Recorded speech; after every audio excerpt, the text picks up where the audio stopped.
raise hell. Born to be reckless. Born to fit. Čaute, Jozef. Power.sport.sk, Viking Gym Cífer, kde sa momentálne nachádzam. Končím tréning, bench press, triceps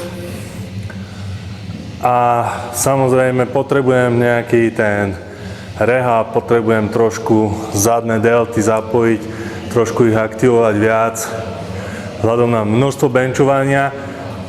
Je jasné, že trénujem aj chrbát a snažím sa ísť toľko objemu ako na tlakové cviky, čo znamená, že toľko, koľko benchujem, toľko objemu by som mal dať aj na príťahy spodnej kladky.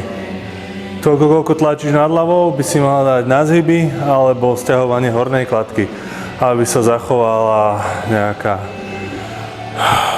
svalová rovnováha. Toto video však bude o dvoch jednoduchých cvikoch s gumeným expandrom. Sú to také doplnkové cviky na konci benchového tréningu, pretože zadných delt není nikdy dosť. Pozeraj sem. Prvý je face pulse.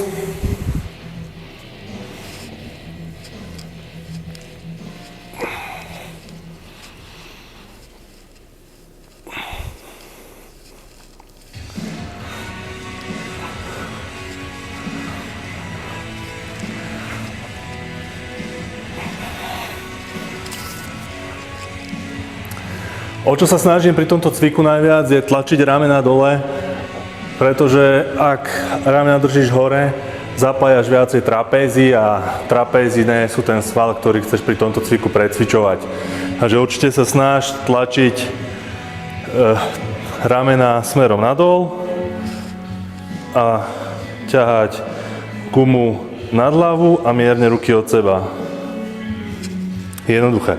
Druhý cvik bude tentokrát unilaterálny, čo znamená, že najskôr budeme cvičiť jednu ruku, následne druhú ruku. Je to tiež zamerané hlavne na zadný delt. Opäť tlačím rameno dole, aby som vyradil trapez z hry. A mikrofón.